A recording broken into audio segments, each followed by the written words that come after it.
하나님의 말씀입니다. 부영들아, 내가 지금 여러분 앞에 변명하는 말을 들으라.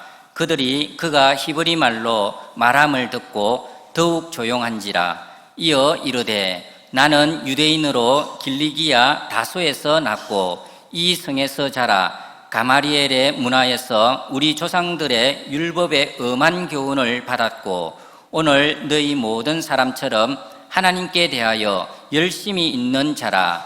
내가 이 돌을 박해하여 사람을 죽이기까지 하고 남녀를 결박하여 옥에 넘겼으니 이에 대제사장과 모든 장로들이 내 증인이라. 또 내가 그들에게서 다메섹 형제들에게 가는 공문을 받아 가지고 거기 있는 자들도 결박하여 예루살렘으로 끌어다가 형벌받게 하려고 가더니 가는 중 다메섹에 가까이 갔을 때에 오정쯤 되어 호련히 하늘로부터 큰 빛이 나를 둘러 비치매 내가 땅에 엎드려져 들으니 소리 있어 이르되, 사울아 사울아 내가 왜 나를 박해하느냐 하시거늘 내가 대답하되, 주님 누구시니까 하니 이르시되, 나는 내가 박해하는 나사렛 예수라 하시더라.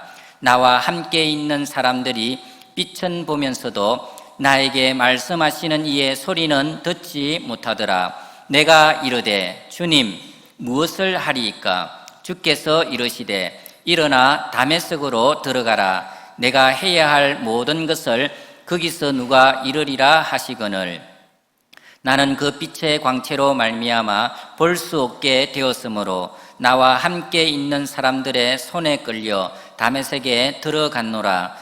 율법에 따라 경건한 사람으로 거기 사는 모든 유대인들에게 칭찬을 듣는 아나니아라 하는 이가 내게 와 곁에 서서 말하되, 형제 사울아 다시 보라 하거늘 즉시 그를 쳐다보았노라. 그가 또 이르되, 우리 조상들의 하나님이 너를 택하여 너로 하여금 자기 뜻을 알게 하시며 그 의인을 보게 하시고 그 입에서 나오는 음성을 듣게 하셨으니 내가 그를 위하여 모든 사람 앞에서 내가 보고 들은 것에 증인이 되리라. 이제는 왜 주저하느냐? 일어나 주의 이름을 불러 세례를 받고 너의 죄를 씻으라 하더라. 후에 내가 예루살렘으로 돌아와서 성전에서 기도할 때에 황홀한 중에 봄에 주께서 내게 말씀하시되, 속히 예루살렘에서 나가라. 그들은 내가 내게 대하여 증언하는 말을 듣지 아니하리라 하시거늘 내가 말하기를, 주님 내가 주를 믿는 사람들을 가두고 또 각 회당에서 때리고 또 주의 증인 스데반이 피를 흘릴 때에 내가 곁에 서서 찬성하고 그 죽이는 사람들의 옷을 지킨 줄 그들도 아나이다. 나더러 또 이르시되, 떠나가라. 내가 너를 멀리 이방인에게로 보내리라 하셨느니라. 아멘. 할렐루야.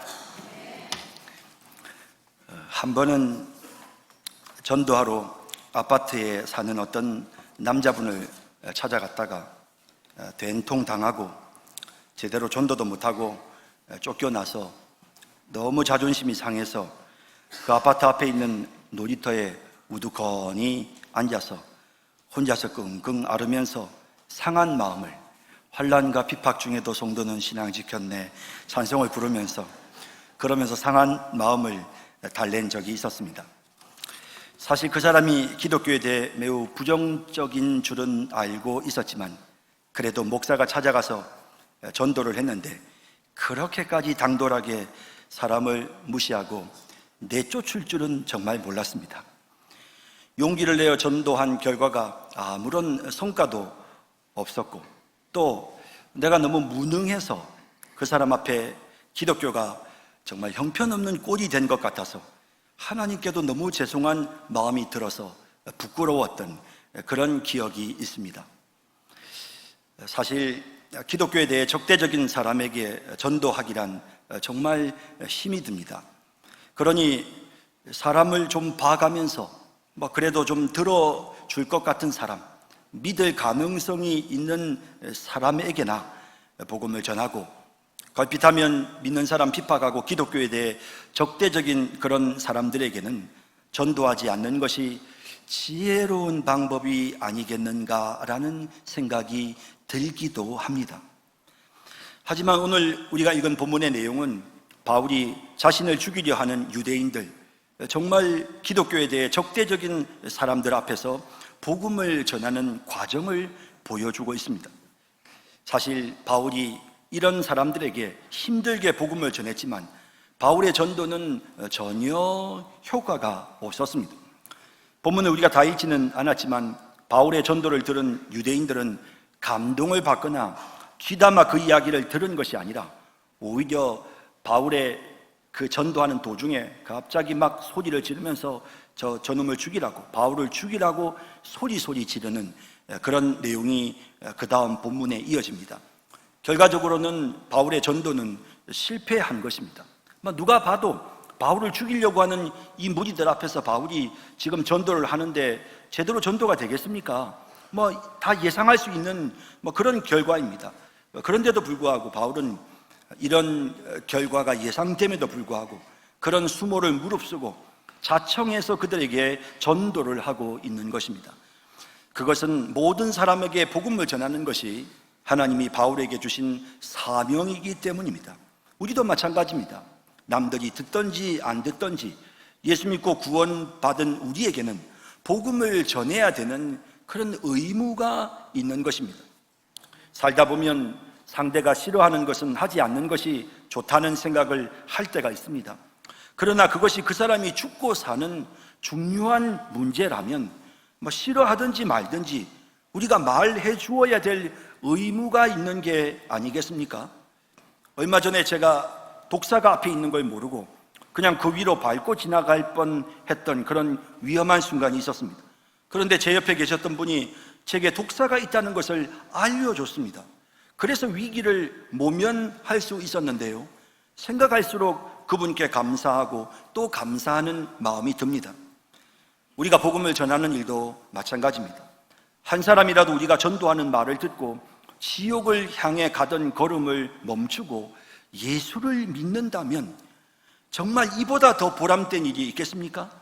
100명에게 전도를 했는데 그 중에 딱 한 명만 예수를 믿었다고 해도 그 100번의 수고가 절대로 헛되지 않았다고 할 수 있을 것입니다. 제가 얼마 전 다른 교회에서 부흥회 설교를 하러 갔는데 설교가 끝나고 났는데 그 교회 안수집사가 된 제 고등학교 때 친구가 꽃다발을 가지고 와서는 자기를 전도해줘서 너무 고맙다며 정중하게 제게 인사를 했습니다. 얼마나 큰 보람이 느껴졌는지 모릅니다. 여러분, 우리는 사람들에게 지옥에 빠지지 않도록 전도해야 합니다. 지옥이 무서운 이유가 무엇일까요? 성경은 지옥에는 구더기도 죽지 않고 불도 꺼지지 않는다고 합니다. 구더기는 지저분하고 더러운 데서 생기지 않습니까? 그리고 불은 가장 큰 고통을 줍니다. 인간이 겪을 수 있는 고통 중에 화상보다 더 큰 고통이 없다고 합니다. 그런데 그 더러움과 화상의 고통이 영원토록 사라지지 않는 곳이 바로 지옥입니다. 구더기도 죽지 않고 불도 꺼지지 않습니다. 영원히 고통이 계속되는 곳이 바로 지옥입니다. 그래서 지옥이 무서운 것입니다. 어느 집에나 문이 있지 않습니까? 어느 건물이나 비상구가 있습니다. 어떤 감옥이라도 문이 있습니다. 그것은 나갈 수 있다는 소망을 갖게 합니다. 하지만 지옥에는 나갈 수 있는 문이 없습니다. 교도소에 들어간 사람도, 병원에 입원한 사람도 출소한다는 소망이 있고 퇴원한다는 희망을 가지지만 지옥은 기한이 없습니다. 들어가면 영원히 그곳에서 고통을 받아야 합니다. 그러니 우리가 사람들에게 그곳에 가면 안 된다고 전해야 하는 것입니다. 그 사람들이 나를 미워하더라도 우리가 전해야 하는 것입니다. 100명, 1000명을 전도해서 단 한 명이라도 믿는다면 그 이상 우리가 바랄 것이 없는 것입니다. 유대인의 속담에 한 명을 구하면 온 세상을 구하는 것이다 라는 말이 있습니다. 단 한 명이라도 구하기 위해 비록 사람들이 우리의 전도를 잘 받아들이지 않더라도 전도하는 그런 우리 모두가 되기를 바랍니다. 본문에 나타나는 바울의 전도는 많은 사람들을 구원하지는 못했습니다. 사람들이 그 전도를 제대로 받아들이지 않았으니까요. 그러니 바울의 전도는 효과적인 전도법이라고도 말할 수 없습니다. 하지만 바울의 전도의 내용을 살펴보면 세상 사람들에게 마땅히 우리가 전해야 할 복음의 내용이 무엇인지 분명하게 그 내용이 거기에 담겨져 있습니다. 세상 사람들이 듣든지 안 듣든지 우리를 욕하고 비난하든지 말든지 복음을 전하는 자로서 마땅히 우리가 해야 할 전도의 내용이 본문에 기록되어 있습니다. 자, 이제 본문을 살펴보면서 적대적인 사람, 복음에 대해 거부하고 예수 믿는 사람들을 미워하는 이런 적대적인 사람에게 전도하는 법, 그것이 어떤 것인지를 생각해 보겠습니다. 첫째는 하나님의 도움을 구해야 합니다. 바울은 자기를 향해 돌을 던지는 사람들과 죽여 없애겠다고 큰 소리를 치는 그런 폭도들 앞에서도 예의를 갖추어서 아주 차분하게 알아듣게 말을 하는데요, 바울은 1절에 먼저 부형들아 라는 호칭으로 전도를 시작합니다. 여러분, 이 말이 무슨 뜻입니까? 부모 형제 여러분, 혹은 여기 계신 아버님 그리고 형님들, 제 이야기 좀 들어봐 주십시오 라고 말을 시작하는 것입니다. 우리는 여기에서 바울의 공손하고 예의 바르고 친근감 있는 그런 태도를 보게 됩니다. 바울은 또 유대인들을 향해 그들의 모국어인 히브리어를 사용합니다. 그들이 더 잘 알아들을 수 있도록 바울이 노력하고 있는 것입니다. 연세가 드신 분들 중에 귀가 안 좋은 분들이 많으십니다. 그래서 전도할 때 연세 드신 분들을 만나면 귀 가까이에서 또박또박 말씀을 드려야 합니다. 길고 복잡한 것을 싫어하는 요즘 젊은 사람들에게는 간결하게 또 쉽게 전달하는 것이 필요합니다. 무엇보다도 예의 바른 태도와 모습으로 듣는 사람이 불편하지 않도록 해야 합니다. 소리가 너무 커도 안 되고 소리가 너무 작아도 안 되고 발음이 명확하지 않아도 안 됩니다. 너무 빨라도 그렇고 너무 느려도 그렇습니다. 또 너무 많이 이렇게 흔들거나 손을 많이 사용하면 정신없이 보일 수도 있습니다. 무언가를 보고 읽으면 잘 전달이 안 될 수도 있습니다. 그러므로 상대를 쳐다보고 또박또박 쉽고 간결하게 말하는 것이 필요합니다. 무엇보다도 확신에 찬 모습과 그리고 기쁨과 감격으로 조리 있게 전해야 되겠죠. 사실 전도를 잘하려면 다른 어떤 것보다도 친근감이 있어야 되고 부침성이 있어야 합니다. 한국 사람들은 친밀감 있게 다가가면 마음을 잘 엽니다. 전도 대상자가 내 말을 잘 이렇게 들을 수 있도록 하려면 친밀감 있게 부침성 있게 그렇게 다정하게 다가가는 이런 것들이 필요하겠죠. 전도하는 방법을 가지고 연구하고 또 자꾸 연습하고 그렇게 하다 보면 경험이 쌓여서 훨씬 자연스럽게 잘할 수 있습니다. 자, 여러분, 더 잘 전할 수 있도록 노력하고 또 연습합시다. 그러나 여러분, 본문의 상황처럼 기독교에 대해 적대적인 사람들에게 복음을 전할 때는 사실 이렇게 전하기란 참 쉽지 않을 것 같습니다. 유대인들이 지금 흥분해서 바울을 죽이려고 하는데 바울이 말입니다. 내가 발성을 잘해야 돼. 내가 발음을 제대로 해야지. 가만히 있어봐. 이 사람들이 잘 알아들을 수 있도록 헬라어로 할까? 히브리어를 할까? 가만히 있어봐. 처음 시작할 때는 좀 공손하게 예의 바르게 해야지. 사실은 이런 거 저런 거 생각할 수 있는 그런 마음의 여유가 없었을 것입니다. 사람들이 바울을 돌로 치고 주먹질을 하고 피투성이가 되어 하마터면 죽을 뻔한 위기에서 천부장이 군대를 이끌고 와서 바울을 건져내었다는 사실을 우리가 지난 시간 함께 살펴봤습니다. 그런 상황에서 바울이 제대로 발음을 하며 무슨 조리 있게 논리정연하게 이런 걸 생각할 수 있는 그런 상황이 됐겠습니까? 그런데도 불구하고 오늘 본문을 보면 바울이 참 차분하게 논리정연하게 예의 바르게 그렇게 복음을 전하는 모습을 보게 됩니다. 어떻게 이것이 가능했을까요? 연습해서요? 반복을 많이 했어요? 아니요. 하나님이 도와주셨기 때문입니다.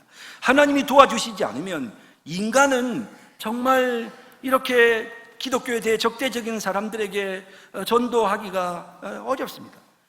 그래서 여러분, 초대교회 지도자들은 그 당시에 이 기독교에 대해 적대적인 핍박자들이 얼마나 많았습니까?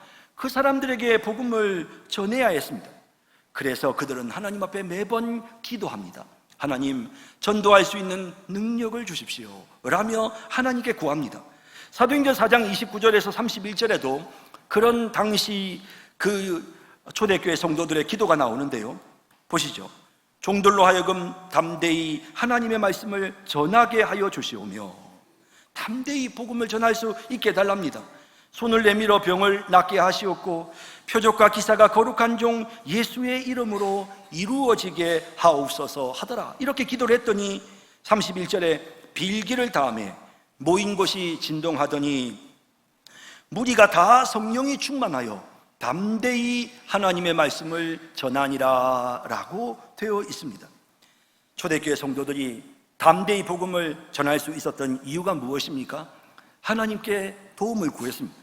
하나님, 이 핍박자들에게 전도할 수 있도록, 하나님의 말씀을 전할 수 있도록 하나님 도와주십시오. 그렇게 기도했고, 그렇게 기도했을 때 하나님께서 그들에게 성령을 부어주셨습니다. 성령이 그들에게 충만하게 역사하였을 때 성령의 역사를 힘입어서 하나님의 말씀을 담대히 전하고 있는 이런 모습을 우리가 보게 되는 것입니다. 바울도 마찬가지였습니다. 성령이 그에게 역사하셨던 것입니다. 사도행전 1장 8절에 보면 오직 성령이 너희에게 임하시면 너희가 권능을 받고 예루살렘과 온 유다와 사마리아와 땅끝까지 이르러 내 증인이 되리라 라고 말씀하셨습니다. 성령이 역사하셔야만, 성령이 우리에게 임하셔야만 우리가 복음 전하는 증인의 사명을 감당할 수 있는 것입니다. 바울이 성령의 은혜를 힘입어서 지금 이렇게 담대하게 하나님의 말씀을 그 핍박자들, 그 적대자들 앞에서도 전할 수 있었던 것입니다. 그러므로 우리는 전도할 수 있는 능력을 달라고 하나님께 기도해야 합니다. 그러면 하나님께서 우리에게 성령의 충만을 주실 것입니다. 전도할 수 있도록 도와주실 것입니다. 하나님, 연약하고 부족한 제가 전도를 해야 되겠습니다. 우리 집안에 저렇게 교회를 싫어하고 예수 믿는 사람들을 저렇게 미워하는 우리 집안의 어른에게 제가 하나님의 말씀을 좀 전해야 되겠는데, 하나님, 제가 자신이 없습니다. 제가 너무 부족합니다. 하나님 도와주십시오.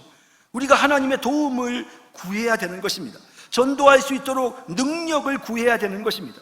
이렇게 우리가 간절하게 기도할 때 성령의 충만하심이 우리에게 임해서 담대히 하나님의 말씀을 전할 수 있는 그런 은혜로운 역사들이 일어나게 되는 것입니다. 적대적인 마음을 갖고 있는 사람들에게 우리가 복음을 전하려면 하나님의 도움이 필요합니다. 하나님 앞에 도움을 구하시고 성령의 역사를 힘입는 우리 모두가 될 수 있기를 바랍니다. 적대적인 사람에게 복음을 전하려면 두 번째는 상대가 동질감을 느끼도록 해야 합니다. 바울은요, 그 무리들을 향해서 나는 너희와 같은 종류의 사람이었다 라고 지금 계속해서 말을 합니다. 모인 무리들을 향해 과거에 자신이 어떠했는지를 설명합니다. 그러면서 자신이 그들과 똑같은 사람이었다는 것을 강조합니다.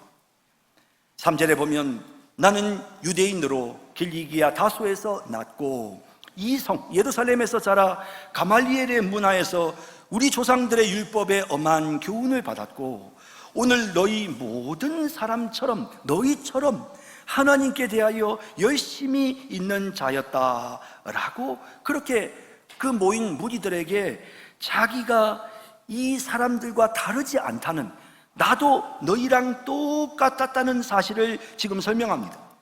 그리고 그 또한 핍박자였는데 4절 5절에 보면 내가 이 돌을 박해하여 사람을 죽이까지 했고 남녀를 결박하여 옥에 넘겼노니 여기 있는 이 대제사장과 이 장로들이 다 증인이다, 이 사람들도 다 알고 있다 라고 말합니다. 또 내가 그들에게서 다메섹 형제들에게 가는 공문을 받아가지고 거기 있는 자들도 결박하여 예루살렘으로 끌어다가 형벌받게 하려고 가더니 예수 믿는 사람들, 다메섹에 예수 믿는 사람들을 체포하려고, 그래서 대제사장에게 가서 공문을 받아서, 오늘날로 말하면 체포영장을 발부받아서, 그리고는 예루살렘으로 끌어올려고 다메섹으로 갔다라고 하는 이런 자신의 과거의 경험들을 이야기합니다. 이런 이야기를 통해서 바울은 자기 자신이 지금 자기를 죽이려고 하는 이 유대인들과 하나도 다르지 않았다는 사실을 그들에게 알려주고 있습니다. 우리가 그들과 다르지 않은 사람이라는 것을 알려주는 것이 중요합니다. 한때는 나도 종교에 대해 부정적이었고 한때는 그들과 똑같은 삶을 살았었다는 사실을 우리가 알려주어야 하는 것입니다. 저는 전도할 때 기독교 집안에서 제가 자랐지만 어린 시절부터 강압적인 집안 분위기로 인해서 교회를 다니다 보니 교회에 대해 반감이 너무 많았었다는 그런 어린 시절의 제 경험을 꼭 이야기합니다. 저는 그 당시에 기독교란 심약한 사람들이 자신들의 마음의 평안을 위해서 존재하지도 않은 하나님을 계속해서 하나님이 있다, 하나님이 있다, 하나님이 있다라고 자기를 세뇌시킨 것이 그게 바로 기독교 신앙이다라고, 그렇게 나도 그렇게 생각했었노라고 이렇게 사람들에게 말해줍니다. 그렇게 말하면서 내가 과거에 가졌던 기독교에 대한 불신, 기독교에 대한 오해를 그 사람들에게 말해주면서 그들이 동질감을 느낄 수 있도록, 나에 대해서, 복음 전하는 나에 대해서 동질감을 느낄 수 있도록 해주는 것이 필요한 것입니다. 무조건 당신이 지금 기독교에 대해서 그런 적대적인 마음을 가지는 건 틀렸어 라고 말하는 것이 아니고, 나도 너랑 똑같았어, 나도 그때는 그렇게 생각했었어 라고 말하면서 기독교에 대해 적대적인 마음을 가진 것을 공격하는 것이 아니라 오히려 공감해 주는 것이 필요합니다. 여러분, 예수님을 보세요. 우리를 구원하기 위해 인간이 되셨습니다. 우리의 연약함을 아셨지만 책망하지 않으셨습니다. 인간의 고통을 친히 겪으셨습니다. 꺼져가는 심지도 끄지 않으셨습니다. 상한 갈대도 꺾지 않으셨습니다. 인간의 마음을 아셨습니다. 그러므로 우리도 상대가 기독교에 대해 가지는 그 적대적인 마음을 이해해 주어야 합니다. 여러분, 저는 전도할 때 가급적이면 좀 요란한 성경책을 가지고 하지 않으려고 합니다. 십자가 이런 복장을 입는다든지 십자가를 들고 간다든지 이런 것도 좀 하지 않으려고 합니다. 또 사람들에게 전도를 할 때도 사람들이 잘 이해 못하는, 예수 믿고 거듭나셔야 됩니다, 중생의 축복을 누리십시오, 할렐루야, 영생을 얻어야 됩니다, 예수 그리스도께서 우리를 구속하셨습니다, 예수님 우리의 화목제물이십니다, 이런 좀 어려운 전문적인 이런 신학적인 용어들을 쓰지 않습니다. 그 사람들의 눈높이에 맞도록 그들이 생각하는 기독교에 대한 부정적인 마음을 충분히 공감해 주면서, 누가 교회를 욕하고 목회자를 비난하면 저도 같이 비난합니다. 왜냐하면 비난받을 만한 짓을 했으면 목사라도 비난을 받아야 하고, 교회가 빛과 소금의 역할을 못하고 사람들의 손가락질을 받는다면 손가락질 하는 사람을 나무랄 것이 아니고 그 손가락질이 정당하다고 인정해 주어야 하는 것입니다. 그 사람들의 입장에서는 교회에 대해 충분히 그렇게 생각할 수 있으니까요. 바울도 자신을 죽이려고 하는 사람들에게 나도 여러분들과 똑같이 기독교인들을 너무너무 싫어했었다고 그렇게 공감해 줍니다. 여러분, 공감이라는 것은요, 무조건 상대가 옳다는 것이 아니라 상대 입장에서는 그렇게 생각할 수 있다는 것을 인정해 주는 것입니다. 핍박하는 사람의 마음을 인정해 주는 것입니다. 여러분, 믿지 않는 남편의 입장에서 생각해 보십시오. 자신의 아내가 지금 예수님이라는 남자를, 지금 실체를 알 수 없는 예수님이라는 남자를 사랑하는데 얼마나 그 남자를 사랑하는지 자기 남편보다도 더 사랑한답니다. 그래서 자기는 남편하고는 헤어질 수 있지만 예수님하고는 절대로 못 헤어진다고 합니다. 이런 말을 하는 아내가 믿지 않는 남편의 입장에서는 이해가 안 되는 게 너무 당연한 것입니다, 여러분. 그렇지 않습니까?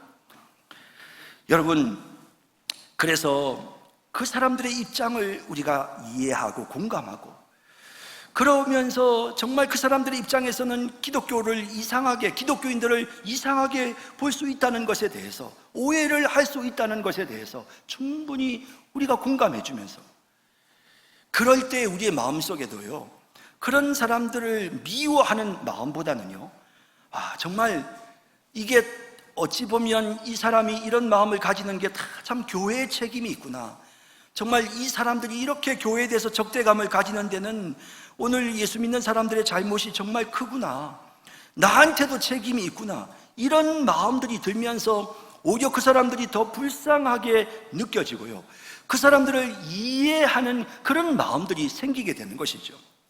그래서 우리가 기독교에 대해 적대적인 마음을 갖고 있는 사람들에게 우리가 전도를 해야 될 때는 무엇보다 중요한 것이 그 사람들의 마음을 알아주는 것입니다.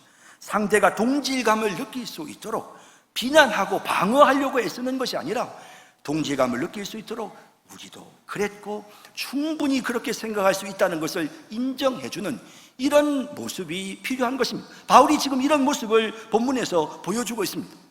물론 여기에서 끝나면 안 되겠죠. 자, 이제 세 번째입니다. 내가 예수 믿고 어떻게 달라졌는지를 말해야 합니다. 여러분, 우리가 전도할 때 사람들에게 예수 믿고 난 후에 내가 어떻게 달라졌는지를 말하는 것이 매우 중요합니다. 변화된 모습을 들으면서 그 사람들도 변화되기를 원하는 소망이 생기게 되는 것입니다. 바울은 자신이 예수 믿고 어떻게 달라졌는지를 설명합니다. 13절에 보면 보지 못했던 자신의 눈이 다시 떠졌다고 그렇게 고백합니다. 형제 사울아, 다시 보라 하거늘 즉시 그를 쳐다보았노라. 이 쳐다보았다는 것은 다시 보게 되었다는 것입니다. 바울의 눈이 떠졌습니다. 그리고 바울은 예수님을 믿고 예수님의 이름으로 세례를 받았고 지난날의 죄를 용서받았다고 말합니다. 16절에 일어나 주의 이름을 불러 세례를 받고 너의 죄를 씻으라 하더라. 이렇게 자신의 죄를 깨끗이 씻고 새 사람이 됐습니다.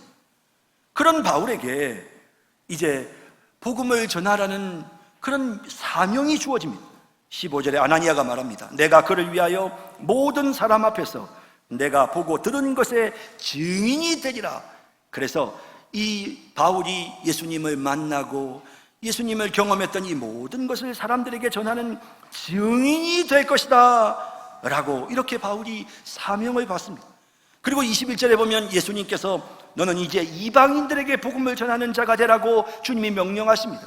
나더러 또 이르시되 떠나가라 내가 너를 멀리 이방인에게로 보내리라 하셨느니라. 여러분, 핍박자였던 바울은 예수님 믿고 난 후에 자신의 죄를 다 씻었습니다. 예수님의 이름으로 세례를 받았습니다. 그리고 그는 예수님을 이방인에게 전하는 전도자로 새롭게 변화되었습니다. 바울은 자신에게 나타났던 이 변화를 사람들에게 설명하고 있습니다. 우리가 전도할 때, 특히나 기독교에 대해서 적대적인 사람에게 복음을 전할 때 우리가 예수 믿고 변화된 것이 무엇인지를 전해야 합니다. 여러분은 예수 믿고 뭐가 달라졌습니까? 예수님 때문에 달라진 게 뭡니까? 여러분, 예수 믿고 여러분 뭐가 새로워졌습니까? 물론 우리가 새로워져야만 구원을 받는 것은 아닙니다. 하지만 우리들의 삶의 변화는 우리가 받은 구원이 진짜라는 사실을 증명하는 증거입니다.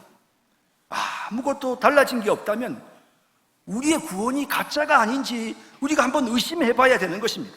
왜냐하면 하나님은 우리에게 딸랑 믿음만 주시는 것이 아니라 믿음과 더불어 우리의 삶을 새롭게 하시는 은혜도 같이 주시는 거거든요. 그러므로 믿음이 오면 삶의 변화도 반드시 같이 함께 나타나게 되는 것입니다. 우리가 선하게 살아서 구원받는 것은 아니지만 우리가 구원을 받았다고 하면 반드시 삶의 변화가 나타날 수밖에 없는 것입니다. 여러분, 예수 믿고 나서 뭐가 달라지셨습니까? 더 너그러워지셨습니까? 더 감사하며 살게 되었습니까? 과거에 여러분이 이겨내지 못했던 죄를 이제는 이길 수 있습니까? 여러분, 반드시 우리에게 변화가 나타나야 합니다. 그런즉 누구든지 그리스도 안에 있으면 새로운 피조물이라. 이전 것은 지나갔으니 보라, 새 것이 되었도다. 우리가 예수님을 믿으면, 그리스도 안에 있으면 우리는 새 것이 되는 것입니다. 새로운 피조물이 되는 것입니다. 여러분, 전도를 위해서 해야 될 가장 중요한 준비는 바로 예수 믿고 변화된 삶입니다. 우리가 예수 믿고 어떻게 변화되었는지를 사람들에게 말해줄 때 사람들은 그 이야기를 듣고 자기들도 우리처럼 되기를 원하는 소망을 마음속에 품게 되는 것입니다. 여러분, 어떻습니까? 처음 우리가 복음을 전해보면 많은 사람들이 혹시라도 예수 믿고 집안에 무슨 우환이 생기지는 않을까, 예수를 믿어서 혹시 불행해지지는 않을까, 이렇게 염려하고 걱정하는 사람들이 참 많습니다. 그런 분들에게 우리가 예수 믿고 더 행복해지고 더 건강해지고 더 거룩해진 그런 모습을 당당하게 보여주어야 하지 않겠습니까? 그 사실을 우리가 전해야 하지 않겠습니까? 그래야 그들도 우리의 모습을 보고 자기들도 우리처럼 되기를 원하는 그런 마음을 갖게 될 것입니다.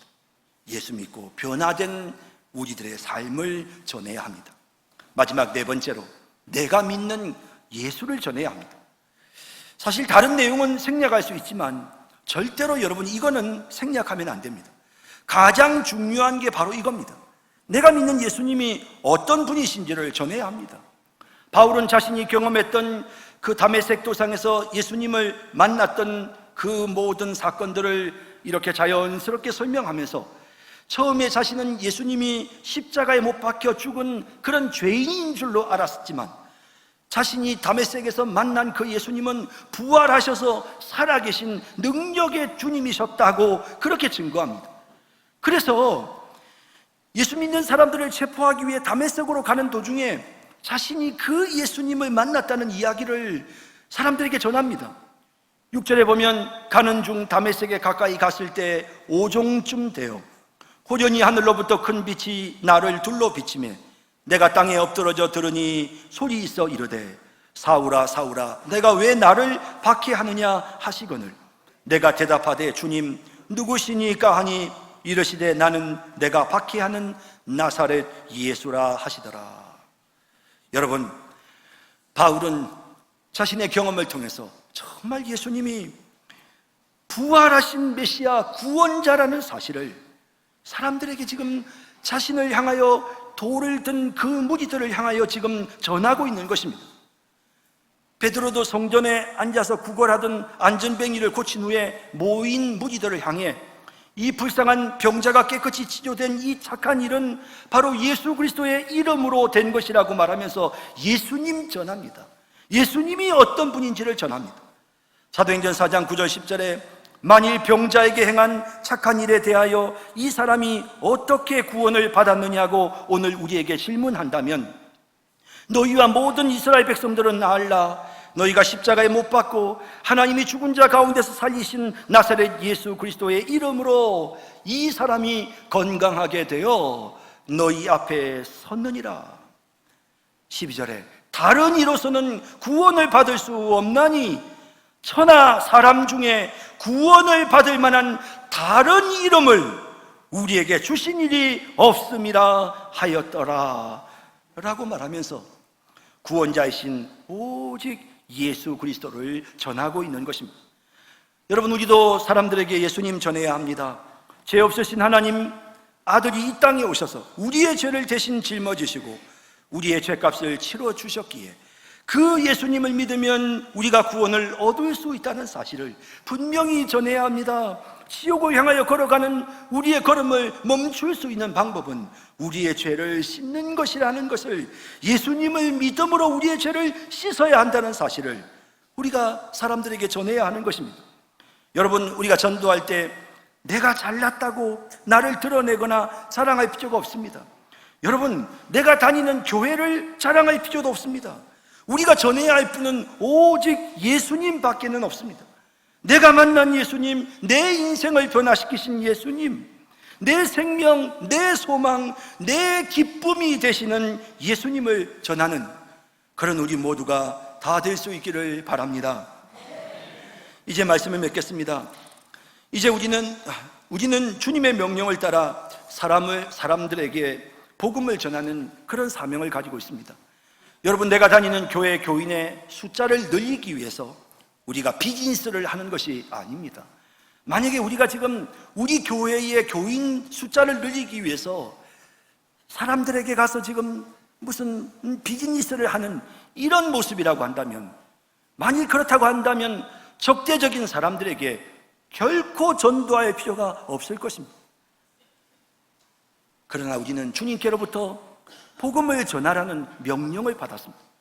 그리고 적어도 세상 사람들이 가는 길이 멸망의 길이고 지옥의 형벌이 그들 앞에 있다는 것을 사람들에게 알려야 될 그런 사명을 하나님께서 우리에게 주셨습니다.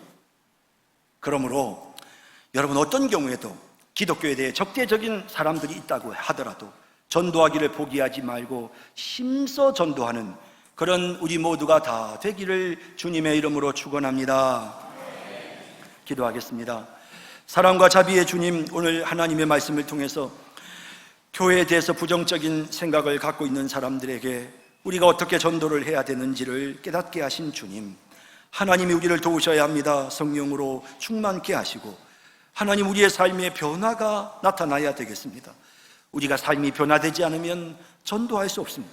하나님, 예수 믿고 변화받든 예수 믿고 새로워지는 그런 우리의 모습이 되게 하여 주시며 오직 예수, 정말 우리의 소망이신 내가 만난 그 예수 그리스도를 전할 수 있는 그런 저희들 모두가 되게 하여 주옵소서.